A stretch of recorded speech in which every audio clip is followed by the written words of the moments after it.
This radio here is Motorola's top-of-the-line transistor table radio from the 1968 model year. I've had this radio for about 2 months, and I just finished restoring it maybe a week ago or so. The last item I needed to take care of was the first filter capacitor, which was a 150 volt, 150 microfarad cap. I just didn't have one of those. But that's all taken care of now, so the set is good to go.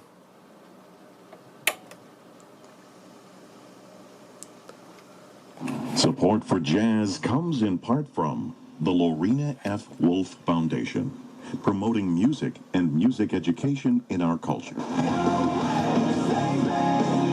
The set normally starts playing instantly. That delay was from the station, not the radio.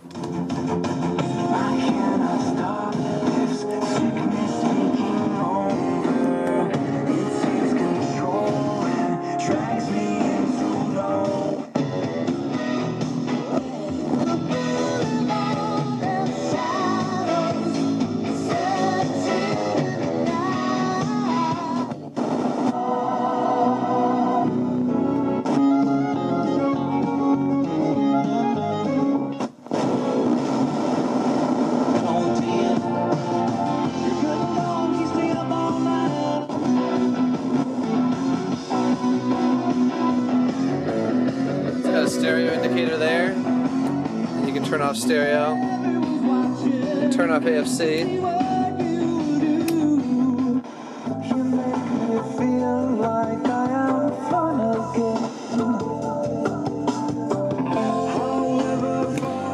The only time you'd probably want to turn off AFC is to get centered on a station.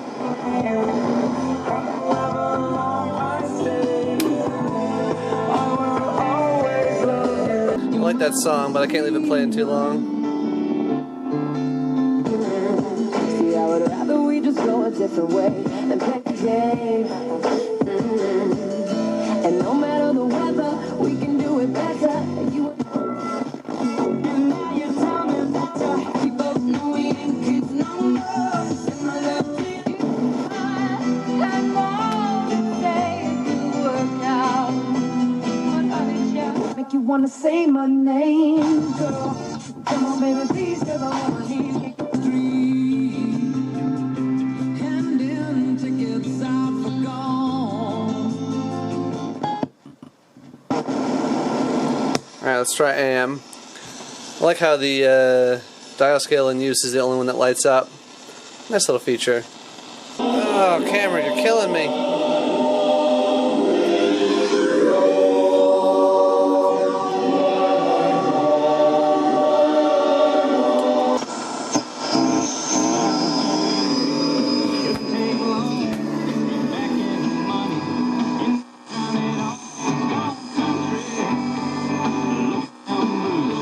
AM reception definitely leaves something to be desired. I haven't touched the alignment on this set, so this could be an alignment problem. It has a tuned RF stage, so it should be performing a lot better than it is. Centers and the people aren't necessarily aware how much offering as far as. Although it could just be that AM reception is poor today. I don't know what's going on with that, but it's been happening a lot recently where even in the middle of the night AM reception is garbage. I can only pick up the local stations and with a lot of static. I'll show you the entry in the catalog here. I'd love to have the rest of these, or at least some more interesting years from Motorola.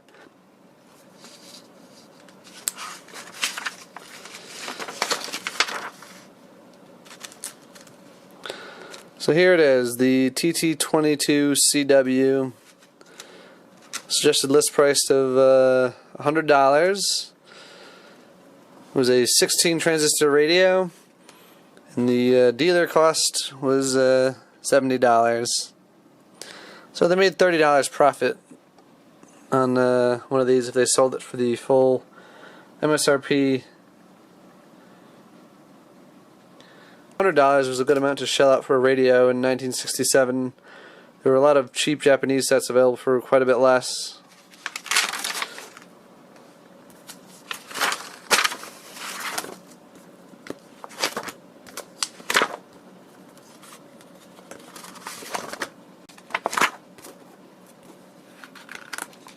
There's the TT22C that I did a video on earlier.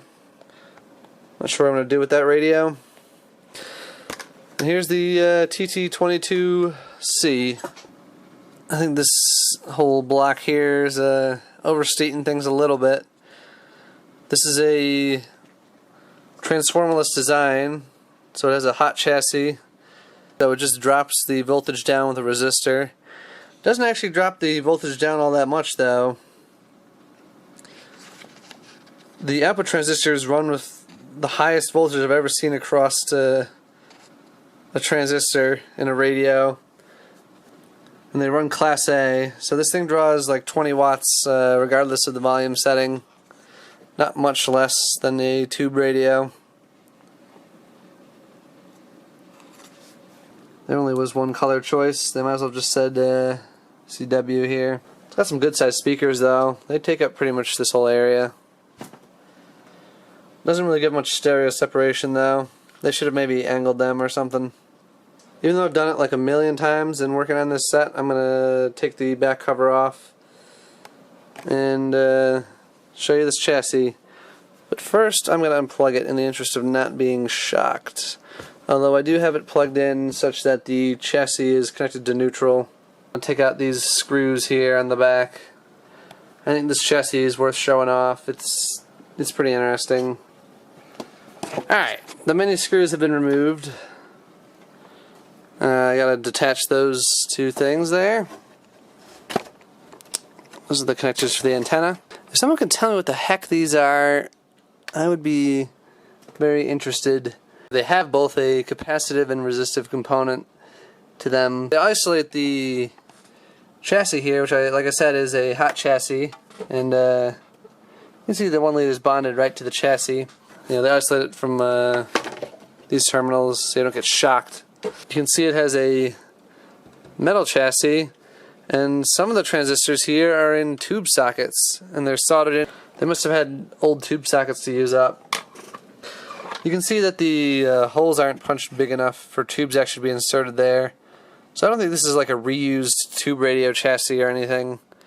Well, they definitely did do some economizing here. There's the CAN filter cap.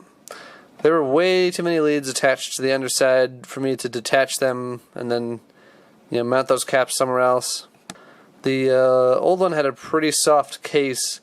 I was able to chisel my way through it easily with a screwdriver and then remove it. Those new caps are too big to fit inside the old can, so I just chucked that old can out. The set does use output transformers like the, you know, sales booklet mentioned. Two of them right there. Now the way this is set up, like I mentioned, the output transistors run class A. So power from the 95 volt line, and it's filtered by this cap here, runs through the output transformers to the collector of each of these output transistors here. And man, do they work hard. Those aren't even particularly big transistors. So yeah, they got 85 volts across them. That little mica insulator there has to be in good shape for sure. Otherwise you'll have a pretty nasty short circuit on your hands. Just noticed this wire here. Must have been a factory test point. I certainly didn't cut that off myself. I don't have a schematic for this, so I don't know what this control does. I was trying to figure that out. It's turned all the way to its end stop, though. Not something you usually see. Here's the FM front end. You can kind of see under there. There's the 3-gang tuning cap for AM. This is the stereo decoder over here.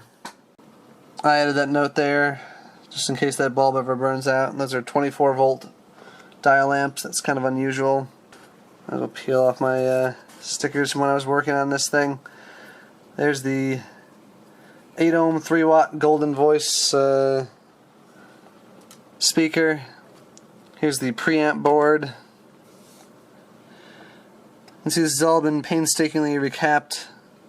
I even replaced some of the stupid low voltage disc caps that were in here. They were pretty leaky. It's just been my experience, so I usually, if I see like a disc cap that's rated at like 3 volts or something, I generally replace those. They just don't seem to hold up. Here's the jacks for an external speaker. There is no phono input, unfortunately. See, it was made in USA. There's the model number. The serial number is 13303. Nice number there. There's a 5 watt, I want to say, resistor under the chassis that is running at pretty much 5 watts. I guess that doubles as a fuse. Its main purpose is being the, voltage dropping resistor. I wish they had put a power transformer in this set though. Alright, thanks for watching. Hope you enjoyed seeing this kind of last of its kind American made radio. I don't think this set was made for too many years, and this was just about the end for American radio production, both for Motorola and in general. Kind of a last hurrah for them. Alright, thanks for watching.